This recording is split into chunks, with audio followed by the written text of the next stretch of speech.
ప్రకటన గ్రంథం 16వ అధ్యాయం 8 మరియు 9 వచన భాగాలు.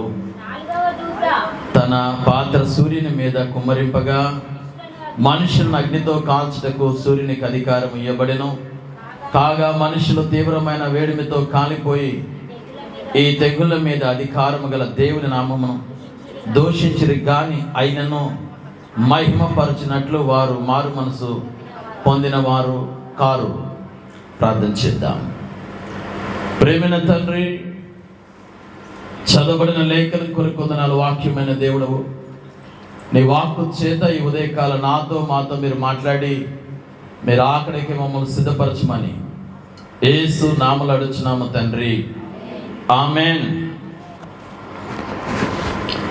దేవుని మాటలు ప్రభు రాకడ విషయమై మనం ఈ మాటలు మనం వినబోచున్నాం. సంఘం దేవుని ప్రత్యక్షతలో చూస్తూ ప్రభు కొరకు నిలిచేటువంటి సమయం. కొద్ది నిమిషాలు ఈ గ్రంథం యొక్క ఉపోద్ఘాతాన్ని మనం నేర్చుకుందాం. ఈ గ్రంథం తెలియాలి చాలామందికి. చాలామంది చదవరు. దేనికంటే ఇది చదివితే మన తెగులు మా మీదకి వస్తే ఏమైనా భయం. కొంతమందికి అర్థం కాదు. ఎందుకు అర్థం కాదో కూడా నేను మీకు తెలియజేస్తాను. దీనిని ప్రత్యక్షత కలిగినటువంటి గ్రంథం అని తెలియజేస్తారు. రెవల్యూషన్, ప్రత్యక్షత. యేసు ప్రభువారి గురించిన ఒక ప్రత్యక్షత, ప్రభు యొక్క రాకడ విషయమై ఒక ప్రత్యక్షత, ఆయన రాకడ మనకు జరిగేటువంటి పరిస్థితులు ఎలా ఉన్నాయో వాటిని గురించి ఒక ప్రత్యక్షతను తాను కన్నులారా చూచినటువంటి దానిని తెలియజేస్తూ రాస్తున్నటువంటి ఒక రకంగా ఒక సువార్త, 5వ సువార్త అనుకోవాలి. దీన్ని చరిత్రకారులు ఏమని చెప్తారు, 5వ సువార్త ఇది. యేసు ప్రభువారి గురించి ప్రత్యక్షతను వివరిస్తూ ఉన్నాయి. సో లెటర్ మొదటి 3 అధ్యాయాలకు ఒక ఉత్తరంగా రాయబడి, ఆ తర్వాత 4 నుంచి 20 వచనాలు ఇవన్నీ కూడాను అపోక్రిఫా లిటరేచర్లో రాయబడ్డాయి. అంటే సాదృశ్యపూర్వకమైనటువంటి మాటలు ఈ బైబిల్లో ఈ మాటలు రాయబడ్డాయి. మీకు ఇంకా అర్థం కాదు, ఇప్పుడు నేను చెప్తాను. ఇప్పుడు ఒక పావురపు బొమ్మ చర్చిలో కనపడింది అనుకో, మీకేం అర్థమైంది? మళ్ళీ మనం మాట్లాడుకోవాలి. ఇప్పుడు సంఘంలో అడుగు పెడుతూ దేవుని ఎరిగిన వారు, వాక్యం ఎరిగిన వారికి ఏమర్థమంటే పరిశుద్ధాత్మ అని అర్థమైంది. అవునా? దేవుని ఎరగనటువంటి వ్యక్తి అది చూడంగానే, ఆ బొమ్మ ఆ పిక్చర్ చూడంగానే ఇది ఒక పావురం, ఏంటి పావురం ఇక్కడ వేసారు ఏంటి అనుకుంటారు. ఆ దినాల్లో ఎందుకు ఇలా రాయగలిగారు?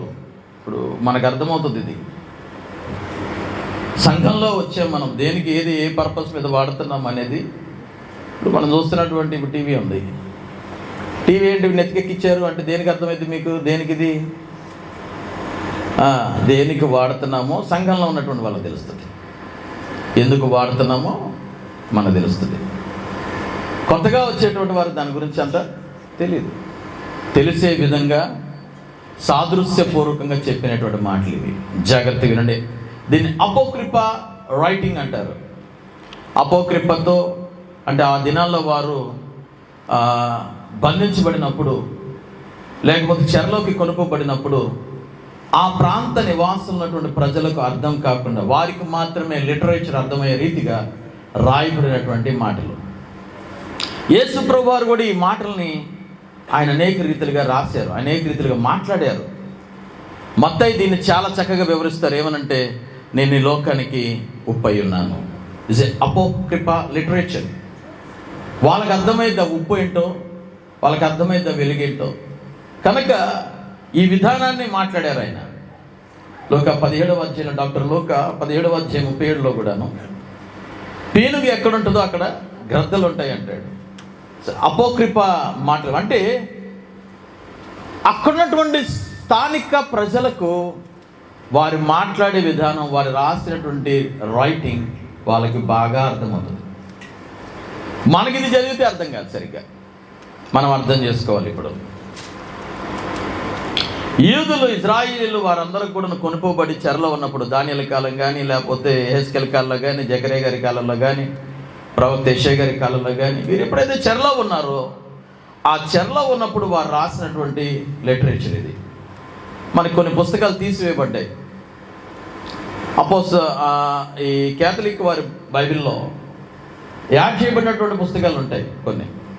టోబిట్, జూదా, తర్వాత మొదటి మెకాబస్, సెకండ్ మెకాబీస్, ఇవన్నీ కూడాను అపోక్రిఫా లిటరేచర్లో ఉన్నాయి కనుక ఇవి మనకు తీసేయబడ్డాయి. కొంచెం ఉపగత్ అని చెప్తాను, తర్వాత మీకు అర్థమవుతుంది. నెమ్మదిగా జాగ్రత్త వినండి. ఇప్పుడు దేవుని యొక్క రాకడ, దేవుని రాకడ గురించిన ఒక సువార్తని యోహాను గారు తన మొదటి అనుభవాలని ఆయన తెలియపరిచారు. ఆయన పేరుతో ఈయన రాసేయడానికి మొదటి అధ్యాయంలో 9వ వచనం నుండి మనం గమనించుకుంటే మనకు అర్థమైపోతుంది.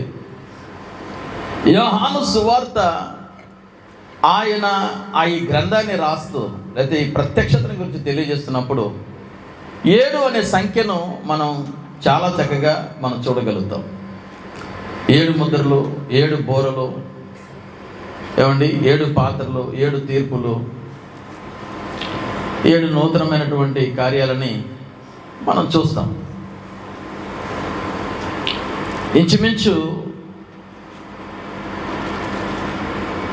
క్రీస్తు శకం 95 నుంచి 100 సంవత్సరాల లోపు మధ్యలో ఈ గ్రంథం రాయబడిందని చరిత్రకారులు తెలియజేస్తున్నారు. యోహాను భక్తుడు 250 సార్లు పాత నిబంధనలో ఉన్నటువంటి మాటలను ఎత్తిపట్టి ఈ గ్రంథంలో కూడా ఆయన రాయటం జరిగింది. ప్రకటన గ్రంథం 4వ అధ్యాయం 6-7 వచనాల్లో, అలాగే యెహెజ్కేలు గ్రంథం 1వ అధ్యాయం 4వ వచనాన్ని మీరు గమనించండి. చాలా స్పష్టంగా ఈ మాటలు మనకి అర్థమవుతుంది. సంఘాలకు ఉత్తరాల రూపేణ ఎలా ఉందో ఆయన తెలియజేస్తూ ఉన్నారు. క్రీస్తుకు పూర్వం 500 సంవత్సరం నుండి 700 సంవత్సరాల మధ్యలో ఈ మాటలు చెప్పబడుతూ ఉన్నాయి. 722లో ఇజ్రాయేలు చెరలో కొనుపబడినప్పుడు ప్రవక్తలైనటువంటి వారు యెహెజ్కేలే కానీ, జకరియా గారే కానీ, యెషయా గారే కానీ 586లో కూడా బబులోనులో చెరపట్టబడినప్పుడు వీరు ఈ లెటర్స్ని ఇలాగనే రాశారు. ఈ లెటర్స్ని ఇలాగనే రాశాడు. 7 అనే మాట ఇంచుమించు 54 సార్లు ఈ గ్రంథంలో రాయబడుతుంది, తెలియచేయబడింది. ఎందుకంటే ప్రాముఖ్యమైనటువంటి విషయాలు. ఇప్పుడు సందర్భాన్ని మనం చూస్తున్నాం. చాలా ప్రాముఖ్యమైనటువంటి విషయం ఇది.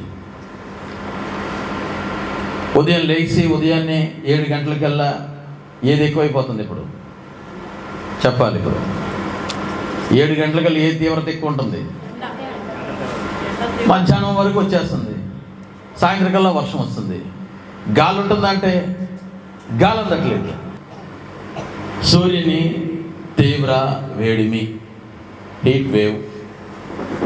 గడిచిన 2 years బ్యాక్ ఆసియా ఖండం అంతా కూడాను శాస్త్రవేత్తలు ఏం తెచ్చారంటే హీట్ వేవ్స్ అనేవి ఆసియా ఖండం అంతా ఉంటాయి.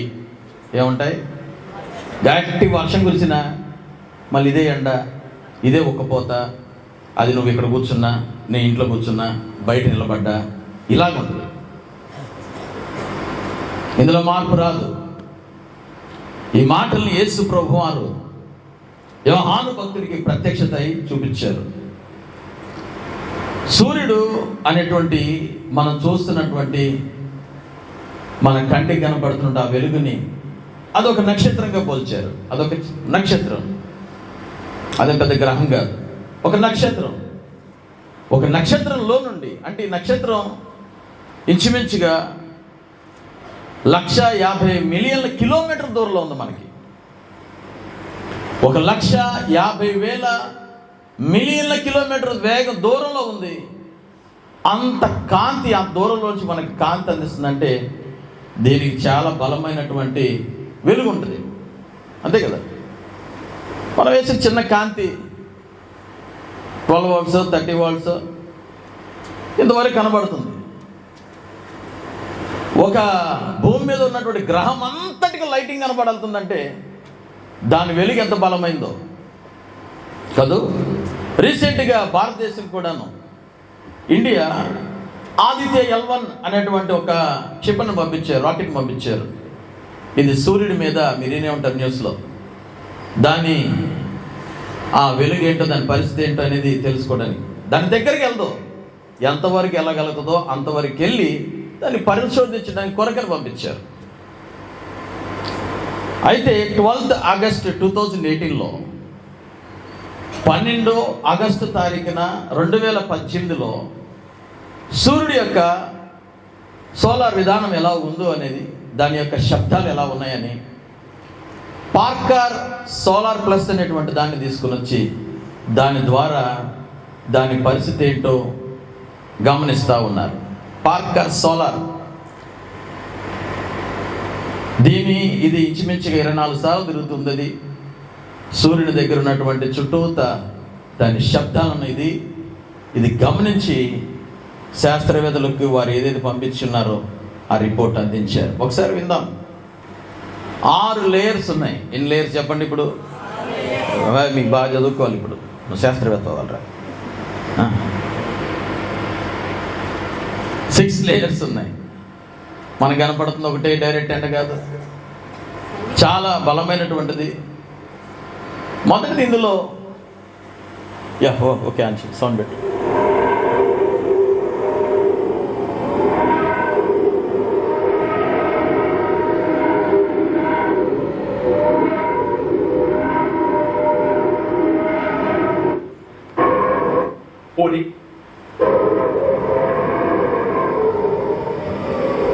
we have an audio recording different from the other 5 that we have listened to so far, because this one isn't the sound of hot plasma waves, but instead microscopic dust colliding with the probe's sensitive instruments.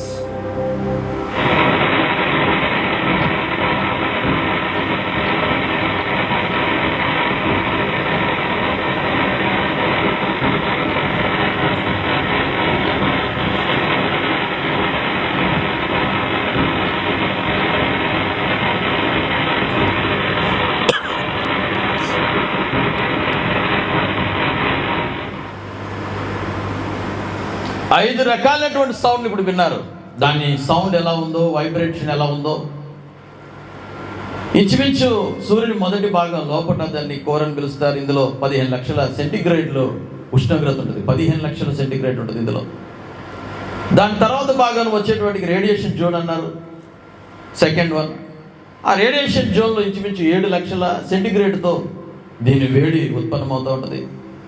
దాని తర్వాత మరొక layer ఉంది, దాన్ని convection zone అన్నారు. ఇది liquid రూపంలో ఉంటుంది. ఇది 2 లక్షల సెంటిగ్రేడ్ని కలిగి ఉంటుంది. ఆ తర్వాత ఫోటోస్ఫియర్ అని, దీంట్లో 6 నుంచి 4 వేల సెంటిగ్రేడ్ని కలిగి ఉంటుంది. తర్వాత క్రోమోస్ఫియర్ అని, తర్వాత కొరోనోస్ అని లాస్ట్. ఈ విధానంతో దీన్ని పోల్చారు. ఇవి ఇప్పుడు కనబరుస్తున్నాయి. సూర్యుడు ఇప్పుడు తీవ్రమైన వేడిని కలిగి ఉన్నాడా లేదా? ఉదయాన్నే మీరు 7 గంటల నుంచి ఇప్పుడు 12 గంట దాకా, అసలు 1 గంటకు ఉండాల్సిన వేడి ఉదయం 7 గంటలు కనపడుతూ ఉంటుంది. చాలా వేడి, తీవ్రమైన వేడి, ఉక్కబోత, ప్రజలకి ఇప్పటికే అర్థం కాని పరిస్థితి, దాహం, మనిషి నీరసపడిపోవటం, ఇవన్నీ కూడా ప్రపంచంలో ఉన్నటువంటి మానవాళ్ళలో మరి ఎక్కువగా ఆశయక్కడ ఉన్నటువంటి వారికి అత్యధికంగా ఎక్కువ జరుగుతూ ఉన్నాయి. బైబిల్ ఈ రీతి తెలియజేస్తూ ఉంది. మలాకి గ్రంథం 4వ అధ్యాయం 1వ వచనం, దేవుని వాక్యం ఈ రీతికి చెప్పబడుతూ ఉంది. ఏమిటి అంటే, నియమించబడిన దినము వచ్చుచున్నది, కోలమి కాలనట్లు అది కాలును, గర్విష్ఠులందరూ దుర్మార్గులందరూ కొయ్య కాలు వలె ఉందరు, వారిలో ఒకనికి వేరును చిగురు లేకుండా రాబో దినం అంతా కూడా కాలిపోవును. సైన్యములకు అధిపతియగు యెహోవా ఇలాగును తెలవిస్తున్నాడు, ఏ సృష్టి నరునికి ఉపయోగకరముగా ఉండిందో అదే సృష్టి మానవునికి అపకారముగా మారిపోతుంది. ఏ సృష్టి మనిషికి ఉపకారంగా ఉందో సూర్యుని యొక్క వెలుగు చాలా విలువైంది. పుట్టినప్పుడు బిడ్డకి జాండీస్ వస్తే, హెపటైటిస్ బి, మన భాషలో కామెర్లు, ఎక్కడ పెట్టాలంటే రెండు పిల్లలు తీసుకెళ్ళి ముందు ఉదయాన్నే వచ్చేటువంటి ఎండలో పెట్టమంటారు. ఎండకు వచ్చే కిరణాల వలన, వేడి యొక్క కిరణాల వలన పిల్లలకి ఏమవుద్ది? కామెర్లు అనేవి తగ్గుతాయి. సూర్యరశ్మి అనేది నువ్వు తినేటువంటి ఆహారం కంటే, నేను తినే ఆహారం కన్నా, ఈ మంచి కిరణాల వలన మనిషి కాల్షియం, ఎముకలో బలం పొందుకొని నడుస్తాడు. కాల్షియం రూపొందడానికి వెలుగు అనేది మనందరికీ తెలుసు. వెలుగు వల్ల చేసే పనులు ఏంటో. మొత్తం చీకటి అయిపోతే చాలా కష్టం. మనిషి ఇక చివరి కాలంలో ఏది భయంకరంగా పనిచేస్తుంటే, ఇక వెలుగు కూడాను, సూర్యుడు చాలా వెలుగుతో మండిపోతూ ఉంటాడు. దానికి తగ్గట్టుగానే మనిషి చేసిన అపరాధమైనటువంటి పనులు కొన్ని ఉన్నాయి. సృష్టికర్తకు దేవుడు సృష్టిని పక్కన పెట్టి, దేవుడిని పక్కన పెట్టి సృష్టి అంతటిని కూడాను మనిషి గొప్పగా ఉన్నతముగా నిలబెట్టుకోవడం అనేది చాలా భయంకరమైన పరిస్థితి. సృష్టి ఇప్పుడు మనిషిని చాలా అతలాకుతలం చేసేస్తుంది. చాలా బాధాకరం ఇది. 2022 సంవత్సరం ఏప్రిల్ 22న భారతదేశంలో 122 సంవత్సరాల క్రితం వచ్చినటువంటి ఎండ, 122 సంవత్సరాల క్రితం వచ్చినటువంటి వేడి 2022లో అలాంటి టెంపరేచర్ ఈ కంట్రీలో మనం చూచాం. 2023 లాస్ట్ ఇయర్ 2023 సంవత్సరంలో చాలా హాటెస్ట్గా ఈ దేశం అంతా ఉడికిపోయింది. 2000 సంవత్సరాల క్రితం వచ్చినటువంటి వేడి ఈ దేశాన్ని కూడా తాకే. 2024లో భయంకరమైనటువంటి వేడిగా ఉంటుంది అని శాస్త్రవేత్తలు తేల్చేశారు. 2024 ఫిబ్రవరి చాలా హాటెస్ట్గా ఉంది. ఎండాకాలంలో ఉండేటువంటి వేడి అక్కడ ఆగిపోలేదు. మార్చ్, ఏప్రిల్, మే అక్కడ ఆగిపోలేదు. తర్వాత June, July, August, next September, October, ఇవన్నీ కూడా ఇంకా భయంకరమైనటువంటి పరిస్థితులు ప్రజలు, మానవాళి ఎదుర్కొనబోతున్నారు. దీనిలో ఇక్కడతోనే కాదు, సింగపూర్ పట్టణ దేశంలోనూ, సింగపూర్ దేశంలోనూ, మరి ఇండోనేషియా కంట్రీలోనూ, మరియు వియట్నాం కంట్రీలోనూ, ఆసియాలో ఉన్నటువంటి ఆ కంట్రీస్ అన్నిటిలో వేడితో అతలాకుతలం అయిపోయే ప్రజలు.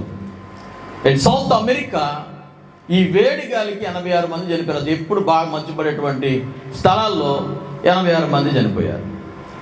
చాలా మందికి లెక్కలు ఉండవు. ఇప్పుడు జాగ్రత్తగా వినాలి. ఇప్పుడు ఈ వేడిమి వలన ఏం జరుగుతుందంటే, దేవుడు ఏర్పాటు చేసిన ఈ సృష్టి, అందమైనటువంటి అడవులు ఏం చేయబడుతున్నాయి?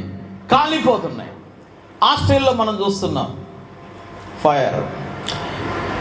ఉత్తరాఖండ్లో చాలా దట్టమైనటువంటి అడవి అంతా కాలిపోయింది. మన భారతదేశం గురించి విందాం. అండ్ నెక్స్ట్ ఒరిస్సాలో దట్టమైన అడవి అంతా కూడాను కాలిపోయింది. ఇప్పుడు చూస్తున్నాం. మధ్యప్రదేశ్లో అడవి వేడి వలన తగలబడిపోయింది. అండ్ నెక్స్ట్ జార్ఖండ్లో అత్యధికమైన వేడి వలన అడవి కాలిపోతూ ఉంది. ఛత్తీస్గఢ్ ఫారెస్ట్ అంతా కూడాను కాల్చబడుతూ ఉంది, కాలిపోతూ ఉంది వేడికి.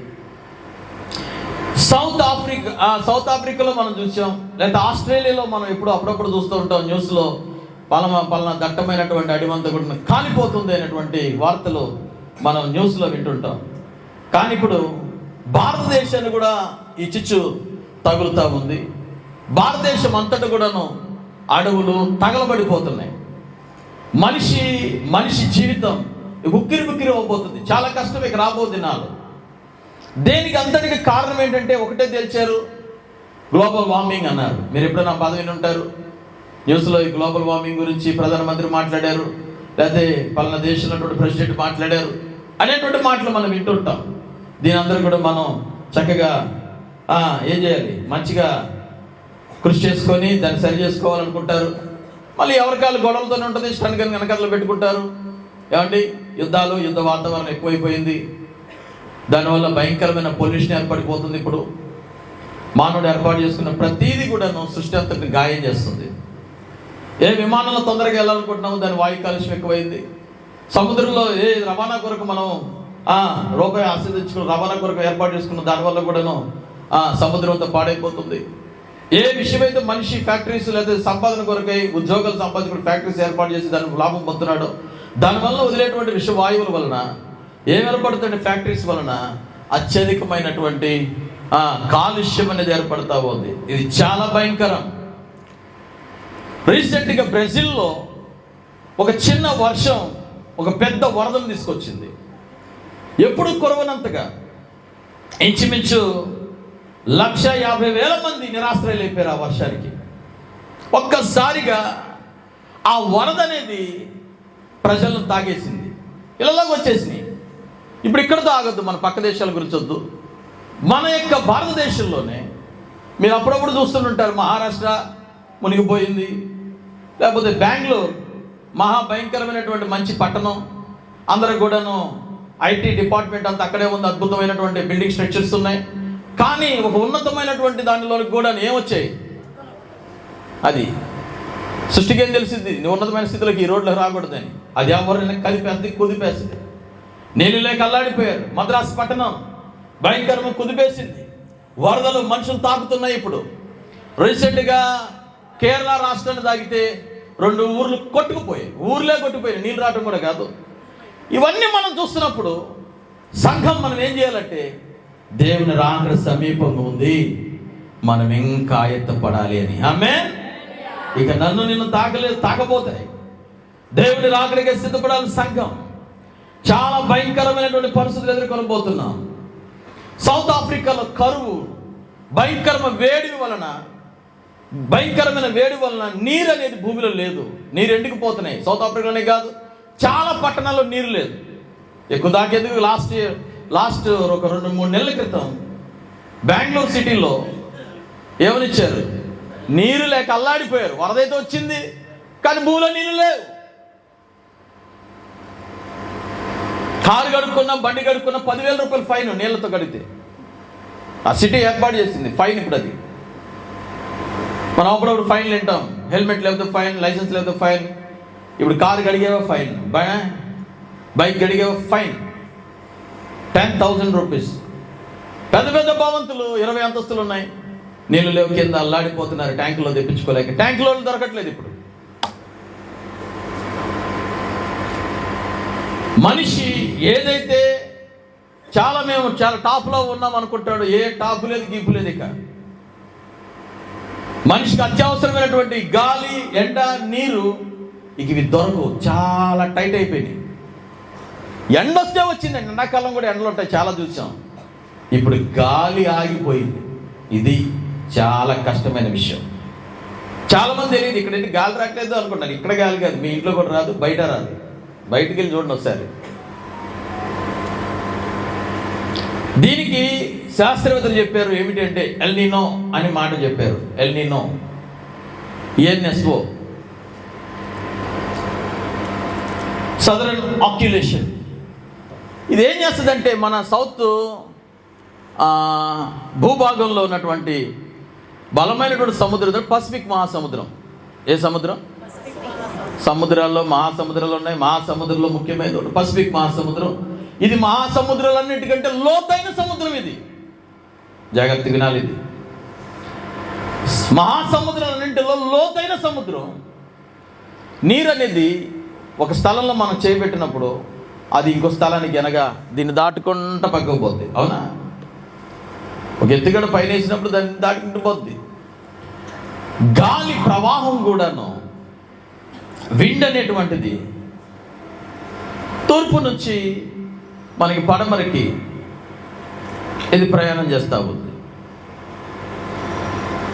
ప్రయాణం అనేది ఇది చేస్తూ ఉంది. అంటే సౌత్ అమెరికాలో చల్లటి నీరు పైకి లేచినప్పుడు ఈ నీరు గాలితో వెళ్ళి ఆస్ట్రేలియా భాగానికి వచ్చినప్పుడు, పసిఫిక్ మహాసముద్రం దగ్గర ఉంది, ఆస్ట్రేలియా భాగానికి వచ్చినప్పుడు అక్కడ వేడి నీరు వస్తుంది. అప్పుడు ఆ వేడి వలన ఆ ప్రాంతంలో వేడి గాలులు, లేకపోతే ఆ ప్రాంతంలో వేడి వలన ఆ అగ్నికి ఈ దట్టమైనటువంటి అడవులు కాలటం అనేది జరుగుతాయి. ఇప్పుడు ఏం జరిగిందంటే, ఏర్పాటు చేసినటువంటి ఈ యొక్క క్రమేణమా ఈ ఎల్నినో అనేటువంటిది మందగించిపోయింది, పని చేయట్లేదు. దీన్ని ఏ మెషిన్ పెట్టి తిప్పుతాం? ఇది ఆగిపోయింది. అసలు అక్కడ ప్రభావం అంతా అక్కడ ఉంది, ఇప్పుడు జరిగిపోతే ఆగిపోయింది. దీన్ని ట్రేడ్ విండ్స్ అంటారు. దీన్ని వెళ్ళాల్సినటువంటి ఈ గాలి ఇది చాలా మందగించిపోయింది. దీన్ని 4 నుంచి 4 to 7 years మధ్యలో దీన్ని చూస్తారు. ఇప్పుడు చాలా కష్టమైపోయింది. 2020లో 2020 ఆస్ట్రేలియాలో వచ్చినటువంటి ఫారెస్ట్ ఫైర్కి చాలా భూభాగం ఆహుతైపోయింది.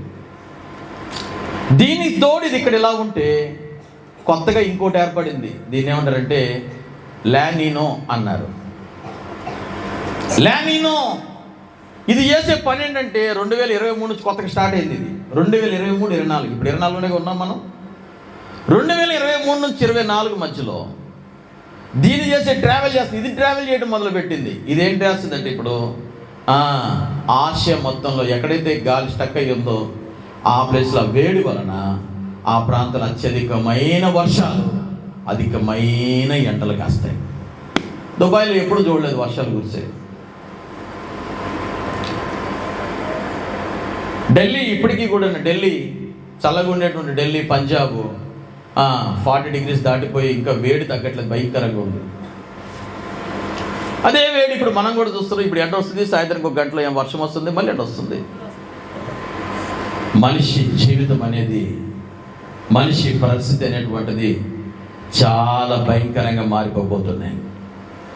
దేవుని సంఘం నేర్చుకోవాలి. ఇప్పుడు ఇది ఏం జరిగింది? ఇప్పుడు ఇంత జరిగినటువంటి పరిస్థితుల్లో మనిషి ఏర్పాటు చేసుకున్నటువంటి ఆ మనిషి ఆదాయం కొరకు, లేకపోతే తక్కువ ప్రయాణంలో వెంటనే వేగం ప్రయాణించడానికి మనిషి కనిపెట్టిన దానివల్ల సృష్టి అంతా కూడా ఏమైందంటే పాడైపోయాయి. దీనివల్ల దేవుడు సూర్యునికి, భూమికి సూర్యకిరణాలు డైరెక్ట్గా తగలకుండా మధ్యలో ఒక పొర పెట్టాడు, ఓజోన్ పొర. ఏం పొర?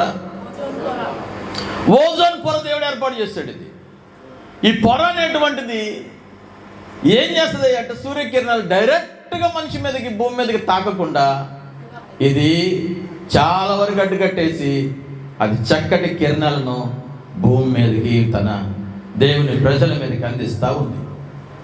దీని పని జరుగుతూనే ఉంది. కానీ దీనికి ఇప్పుడు నష్టం వాటిల్లింది. దీనికి నష్టం వాటిల్లింది. చాలా కొంత చిన్న చిల్లు పడిపోయింది, అక్కడ సగం గ్యాప్ వచ్చేసింది. యుద్ధాల వలన, కాలుష్యం వలన, మనిషి ఏర్పాటు చేసేటువంటి ప్రతి పరిస్థితుల వల్ల పొల్యూట్ అయ్యి ఓజోన్ పొర కూడా తెగిపోయి డైరెక్ట్ సూర్యకిరణాలు కూడా ఇప్పుడు రావడానికి, కొన్ని భాగాల్లో రావడానికి జరుగుతుంది. ఇంకా పెద్దదవుతుంది. దీన్ని ఇంకా చాలా ఊహించలేము. చాలా కష్టమైనటువంటి పరిస్థితి ఇది. దీనివల్ల శాస్త్రవేత్తలు ఏంటంటే మనుషులకు వెళ్తున్నప్పుడు బయటికి కంపల్సరీ క్యాప్ ధరించాలి. ఎందుకు అంటే సూర్యరశ్మి కిరణాలు అనేవి ఎంత ఆరోగ్యంగా ఒకప్పుడు పనిచేసాయో ఇప్పుడు అవే కిరణాల వల్ల మనిషికి బలహీనం అవుతారు. స్కిన్ డిసీజెస్ వస్తాయి, స్కిన్ క్యాన్సర్స్ వస్తాయి. అది చెప్పలేదు. చాలా కొత్తటి పరిస్థితుల్లో మనుషులకి స్కిన్ మీద వస్తుంటాయి. కనుక మీరు దీన్ని చాలా చక్కగా ఫుల్గా కవర్ చేసుకోవాలంటున్నారు శాస్త్రవేత్తలు. ఎంత కవర్ చేసుకుంటే ఎంతకాలం ఉంటాం? ఈ భూమి మీద సృష్టి అంతా కూడా ఏం చేయబడుతుందంటే మానవుడి మీద తిరగబడడం ప్రారంభించింది. యూరోప్ కంట్రీస్ చాలా అందంగా ఉంటాయి, చాలా చల్లటి కూలెస్ట్ ప్లేసెస్ అవి. యూరోప్ కంట్రీస్ అన్నీ కూడాను ప్రజలకు ఇప్పుడు స్పృహ తప్పిపోయి పడిపోతారు. ఎండకు, వేడికి చాలా భయంకరం అయిపోయింది. భూగర్భంలో, వాతావరణంలో కూడా మార్పులు జరిగిపోతూ ఉన్నాయి. యోహాను ఈ మాటలను, ఇవన్నీ జరగబోతున్నాయి, ఇది జరగబోతుంది, ఎప్పుడో రాసినటువంటి ఈ మాట ఇప్పుడు మనం జస్ట్ ప్రారంభంలో, ఇంకా ముగింపులోకి రాలా. ఇది జస్ట్ శాంపిల్ అన్నట్టు. కొంచెంలో మనం ఉన్నాం. ఇప్పటికే మనిషి ఏమైపోయాడంటే అతలాకుతలం అయిపోతున్నాడు. మనిషికి ఇప్పుడు ఎలా ఉంటుందో అర్థం కాదు, రేపు ఏం జరిగిందో తెలియదు. ఇవన్నీ కూడా ఒక నీడలో గుర్తు లాంటివి ఇవి. కనుక ప్రభు రాకడ సమీపంగా ఉంది కనుక సంఘం ఏం చేయాలి? ఇప్పుడు గడి చెప్పండి. ఇప్పుడు సంఘం సిద్ధపడే సమయం ఇది. ఆమేన్. సంఘానికి వస్తున్నామా, వెళ్తున్నామా, వస్తున్నాం ఇది కాదు. దేవుడు నన్ను ఎంత ఆశ్రదించాడు, దేవుడు నాకు 4 ఇల్లు ఇచ్చాడు, దేవుడు నాకు స్థలం ఇచ్చాడు, 4 కాసులు బంగారం ఇచ్చాడు, ఇది కాదు నువ్వు చెప్పే సాక్ష్యం. దేవుడు నా తల్లం తగ్గించాడు, కడుపు తగ్గించాడు, క్యాన్సర్ తొలగించాడు. క్యాన్సర్ వచ్చి పో, లేకపోతే ఇంకేం పో, వచ్చి పోని తగ్గిపోని ఏమన్నా కానీ ఈ దినమందు మనం నేర్చుకోవాల్సిన విషయం అంటే నేను ప్రభు రాకడలో నేను ఎత్తబడాలి. ఆమేన్. రాకడ గుంపులో నేను ఉండాలి. హల్లెలూయా. తెరగలు తిప్పుతూ ఉన్నారు, తెరగలు తిప్పుతూ ఉన్నారు. తిప్పుతున్నటువంటి వాళ్ళు ఒకరు మాత్రమే కొనిపోబడ్డారు, ఒకరు మిగిలిపోయారు. 2 పొలంలో ఉన్నారు, ఒకరు మాత్రమే కొనిపోబడ్డారు, ఒకరు ఆగిపోయారు. 2 కలిసి పడుకున్నారు, 2లో ఒకరు మాత్రమే కొనిపోబడ్డారు, ఒకరు ఆగిపోయారు. కారణం ఏంటి? సంఘం. పొలం అనగా సంఘం. 2 కలిసి తిప్పుతున్నారు, 2 పని చేస్తున్నారే, 2 కలిసే ఉన్నారు. మరొక దేశంలో 2 పడుకుని ఉన్నారు. ఒక దేశంలో పగలు ఎండ పని చేస్తున్నారు, మరొక దేశంలో ఎండ లేదు, చీకటైంది, పడుకున్నారు.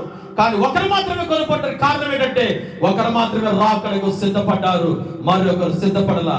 సరదాగా వచ్చారు, సరదాగా వెళ్తున్నారు. వచ్చామా, వెళ్ళామా, తిన్నామా, పడుకున్నామా, లేచామా. ఇదే పరిస్థితిలో సంఘం ఉంది. సంఘం నిద్రిస్తున్న సమయంలో దేవుడు చెప్తున్నాడు ఏమంటే ఆకస్మికంగా దినము నా యొక్క రాకడ అనేది ఉంటుంది. ఆమేన్. ఏం చేయాలి ఇప్పుడు? సూచనలు అనేవి విపరీతంగా ప్రపంచమంతా కనబరచబడుతున్నాయి. ఎక్కడైనా వినండి, చూడండి, టీవీ పెట్టి చూడండి, ముందు ఆన్సర్ ఏమొస్తుందంటే యుద్ధాలు. పోనీ లోకల్ న్యూస్ చూద్దాం, ప్రపంచ న్యూస్ మనకు వద్దని చెప్పారా? లోకల్ న్యూస్ అంతా కూడా కక్షలు, గొడవలు, జనం మీదకి జనం లేపబడుతున్నారు. ప్రతి దేశంలో ఉన్నాయి ఇలాగా, ప్రతి దేశంలో గొడవలు ఉన్నాయి. జనం మీదకి జనం లేపబడుతున్నారు, రాజ్యం మీదకి రాజ్యం లేపబడుతుంది. ఏ రాజ్యం నెమ్మది లేదు. ప్రతి రాజ్యంలో బోర్డర్ దగ్గర అందరూ కాసుకొని రెడీగా ఉన్నారు. ప్రతి ఒక్కొక్కరు మామూలు చిన్న చిన్న వెపన్స్ కాదు, ఇప్పుడు ఉన్నాయి.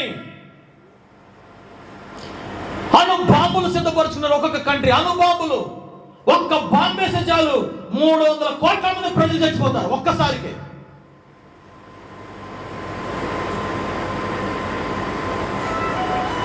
చాలా కష్టమైన పరిస్థితి ప్రజలకి జరగబోతుంది.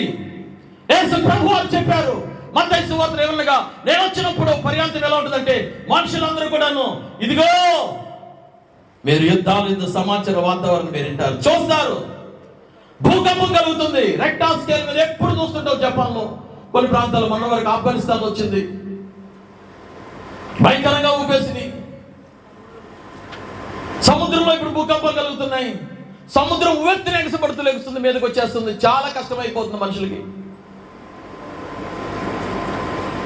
కొన్ని దేశాలు సరిగ్గా లేదు, వర్షాలే కదా 4 రోజులు అనుకుంటున్నారు, కానీ ఇప్పుడు డ్యాములు పడేసరికి వచ్చేసాయి. నీటి వరద మనుషుల్ని నిలవబట్టడం చాలా కష్టమైపోతుంది. ఊర్లు కొట్టుకుపోతున్నాయి వరదల వల్ల. ఆహారం పంట వేసే టైంకల్లా ఏమొస్తుందంటే వర్షాలు వచ్చో వరదలు వచ్చో కొట్టుకుపోతున్నాయి. పోనీ బాగా పండింది, బాగా పైరు వచ్చింది, ఇక రేపే తీసుకెళ్లి స్టోర్ వేసుకో, లేకపోతే కొట్లలోకి తీసుకెళ్ళిపోతున్నాం. వ్యవసాయకుడు లేకపోతే రైతు అనుకునే లోపలే మనకు ఏదో ఒక నష్టం వచ్చో, భయంకరమైన వరదొచ్చో, చేతికి అందాల్సిన పంట చేతికి అందకుండా పోతుంది. ఇది చాలా దుర్దినాలు ఇవి. మనిషి ఇక బతకడం అనేది, జీవించడం అనేది చాలా కష్టం, చాలా కష్టం. జీవన శైలి చాలా విధానం అనేది మారుతుంది. మిమ్మల్ని మీరు ఏం చేయబడదు, మోసపోకుండా చూసుకోండి. ప్రతి ఒక్కరు మోసపోవటమే, ప్రతి ఒక్కరు మోసపోవటమే, ఏదో ఒకరి దగ్గర మోసపోవటమే. ఇంతకాలం అయితే మేము మోసపోయింది, ఇప్పుడు అర్థమైందండి. ఓహో, దీన్ని బట్టి ఇంకేమర్థం లేదు. ప్రభు సమీపంగా ఉన్నాడని ఎరగాలి మనం. ఆమేన్. సిద్ధపడాలి. చివరి మాట చెప్పి నేను ముగిస్తాను. వచ్చేవారు మనం ధ్యానించేది లూకాసు సువార్త 21వ అధ్యాయం 34 నుంచి 36 వచ్చిన భాగాల్లో. లూకాసు సువార్త 21వ అధ్యాయం 34 నుంచి 36 వచనాలు. మీ హృదయము ఒకవేళ తిండి వలన, ఐహిక విచారం వలన, ఏంటిది, ఏది ఉందంట? మందంగా ఉందిలే, ఏది ఉంది? సరిగ్గా చదవాలి అక్కడ. మీ హృదయం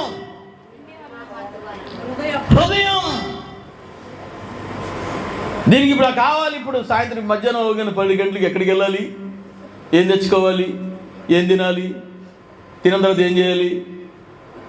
ఏమండి, బాగా కొవ్వెక్కిందండి హృదయానికి.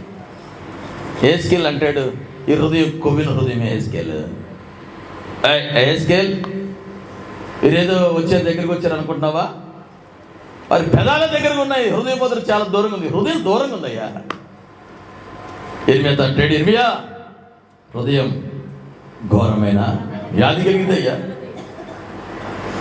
ఏస్కేల్ అంటాడు మరో మాట, ఈ హృదయం చాలా కఠినమైంది. అబ్బో, మూర్ఖ హృదయం, కొరవిన హృదయం, గర్వించే హృదయం. కళ్ళు 90 degreesలో చూడాలి, నెత్తికెక్కేసే ఇవి. ఈయన భూమి మీద ఏం కనపడవు ఇక, అంతే.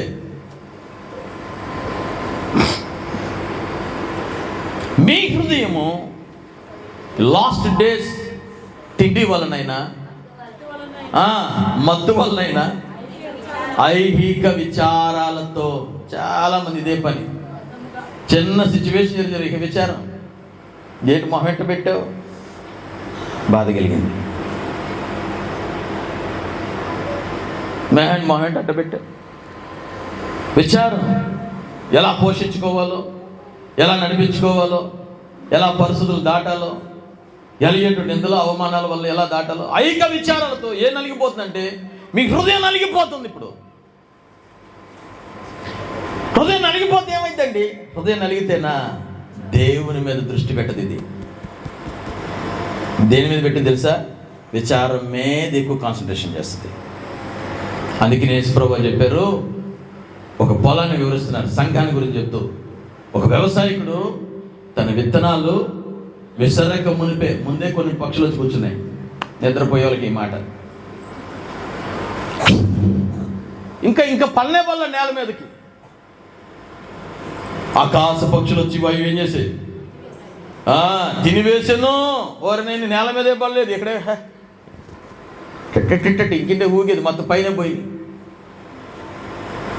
పోని పడ్డాయండి. కొన్ని రాత్రి నిలబడ్డాయి, కొంచెం సేపు ఉంది, అది కొంచెం సేపు. దీనికి అనుకూలంగా ఉన్నంతసేపు బాగుంది, అనుకూలంగా లేదు, ఇక కష్టం వచ్చింది. ఏమైంది ఇప్పుడు? ఇది ఎండిపోతుంది. కొన్ని ముళ్ళతుప్పలు పడ్డాయి, దానికి కాలం వరకు బాగానే వచ్చాయి. తర్వాత ఏమైంది? కొంచెం పరిస్థితి బాలే, అది కూడా ఐకించిన వల్ల ఏమైంది? కుంగిపోయింది, అయిపోయింది. మంచి నేలను అది విత్తబడాలంటే అది ఏం చేయబడాలి? దున్నబడాలి. చెప్పండి గట్టిగా, ఏం చేయబడాలి?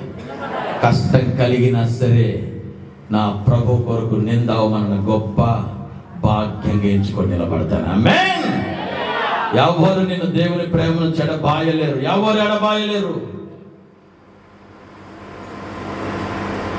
దీనికి కష్టం కలిగింది, భూమి దున్నబడింది, రాళ్ళు ఏరబడ్డాయి, వర్షం పడింది, అయినను తినివేసేటువంటి కీటకాలు వచ్చాయి. అయినను ఇది నిలబడుతూ దేవుని కొరకు, తన ప్రజల కొరకు ఇది నిలబడింది. ఆమేన్. గట్టి చెప్పండి.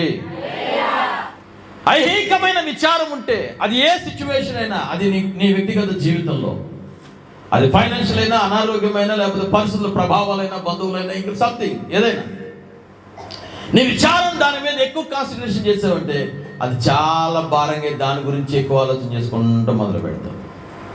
ముందు ఆలోచన చేయడం మాని, కట్ చేయి, ముందు తీసి పక్కన పడి, మనకు అవసరం లేదు. మనకి ఎవరితో కావాలంటే ప్రభుత్వం. ఇవన్నీ లింకులు వేసుకుంటే భోగి నడుపుకుంటే కష్టం. తీసేయి. దేవునితో మనం సహవాసం చేసేవారిగా మారాలి. ఆమేన్. మనల్ని పిలిచింది ఆయన, పిలిచిన వాడు నమ్మదగిన దేవుడు, పిలిచిన దేవుడు నమ్మదగిన వాడు. ఆయన ఎడబాయలేదు, ఆయన మనల్ని ప్రేమిస్తూ ఉన్నారు. మనం ఇంకా దూరంగా ఉండే కానీ మన దగ్గర కౌగిలించుటకే సింహాసనం విడిచి సిలువ వరకు తగ్గించుకుంటారు. మనం ఇంకా 2వ మరణంలోని కొనిపోకూడనట్లు, ఆ నిత్య నరకాగ్నిలో వేడిలోకి మనం కాలిపోకూడనట్లు ఆయన మన కొరకు సిలువలో మరణించి తిరిగి లేచి మన నీతిమంతులుగా చేస్తారు. ఆయన స్థలంలో ఉన్నట్లు గట్టిగా స్తోత్రం చెప్పండి. ఇప్పుడు హల్లెలూయా. ఇప్పుడు చెప్తున్నాడు డాక్టర్ లూకా, మీ హృదయం ఒకవేళ తిండి వలనైనా, మత్తు వలనైనా, విచారం వలన, ఐహిక విచారం వలనైనా మందంగా కలిగిందనుకో, ఆ దినం అకస్మాత్తుగా ఉంటుంది. అంతేగా ఆ దినం చాలా అకస్మాత్తుగా ఉంటుంది.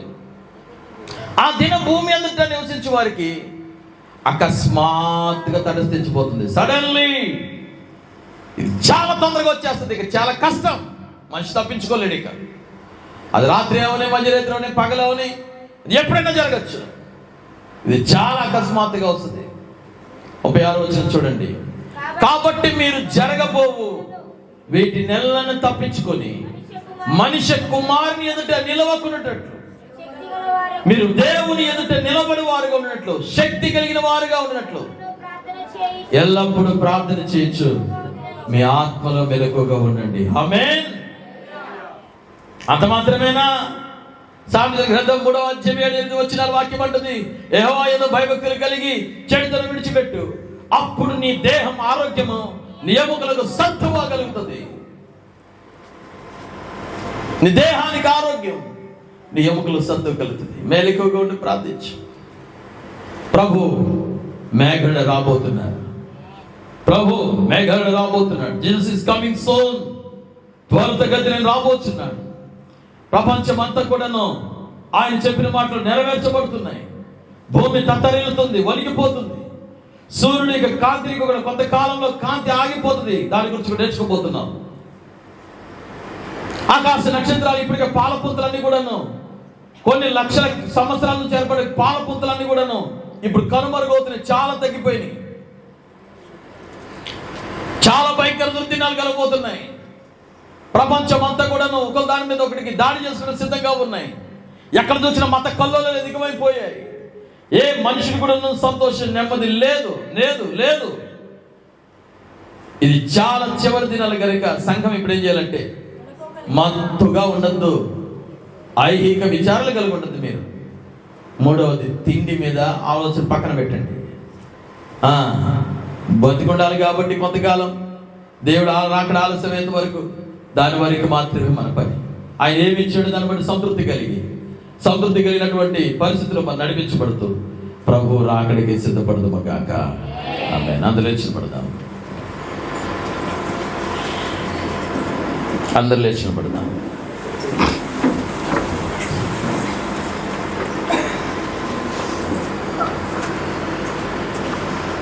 చిన్న ప్రార్థన చేద్దామా అందరం?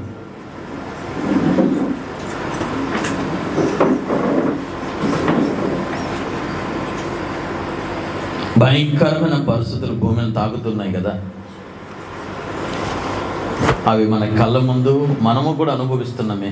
చిన్న సూచనలు జరుగుతున్నాయి, ఇప్పుడిప్పుడే ప్రారంభమయ్యాయి.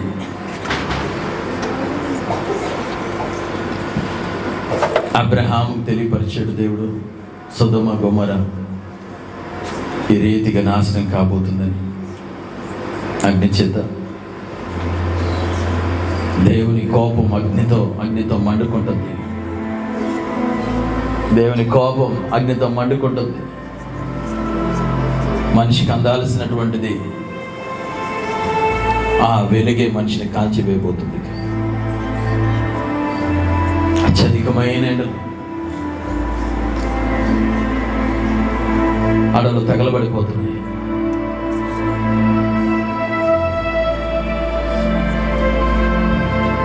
అడవిలో ఉండే ప్రాణులన్నీ కూడా ఇప్పుడు తల్లడిల్లిపోతున్నాయి. భూమి దాహం కలిగింది.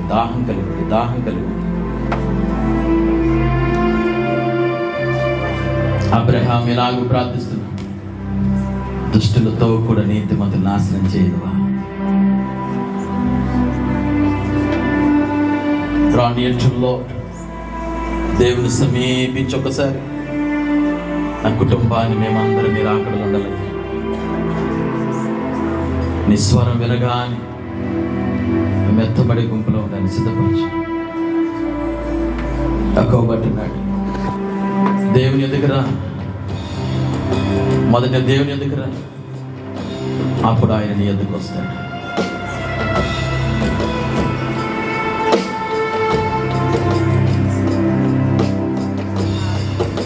ప్రార్థించి ఒకసారి బలంగా. అబ్రహాం ప్రార్థిస్తున్నాడు,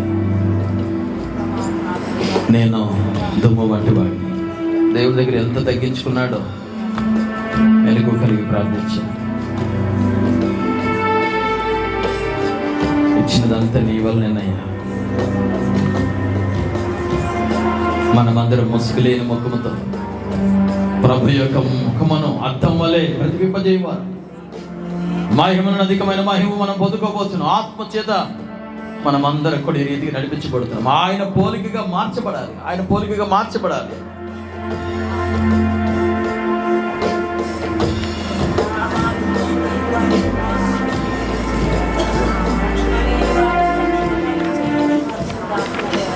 ఆయన ఆత్మ చేత నడిపించబడాలి. ఒక దినం రేపు పాటలు మనం దేవుని ఎదుర్కోబోతున్నాం.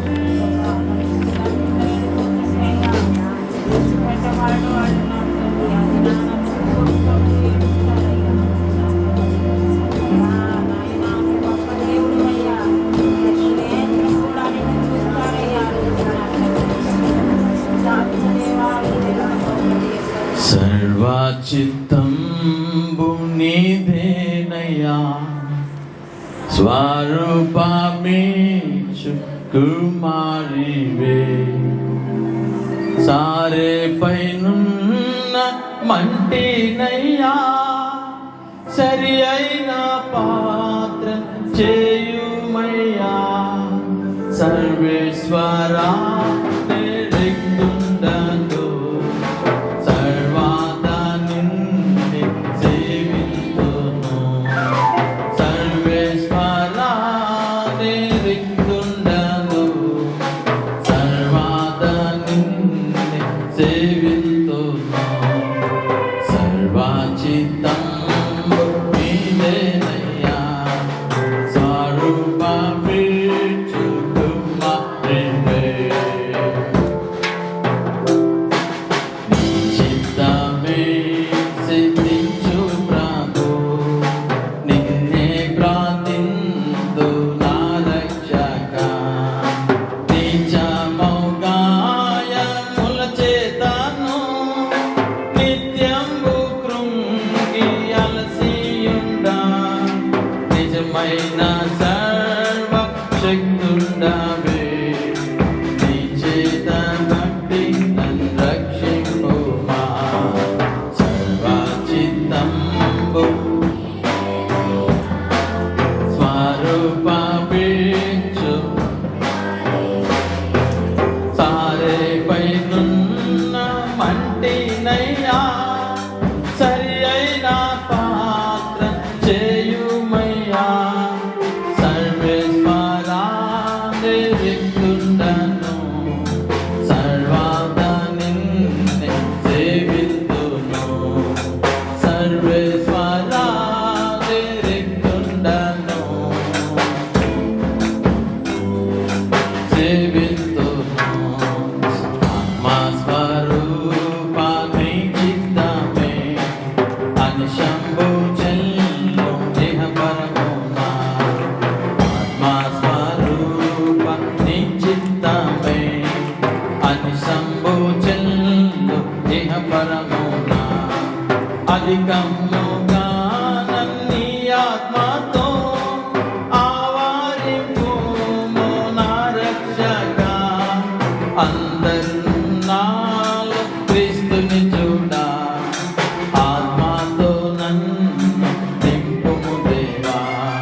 కూడా నిన్నే సేవింతును, సర్వచిత్తం నీదేనయ్యా, సర్వమే తుమ్మారివే.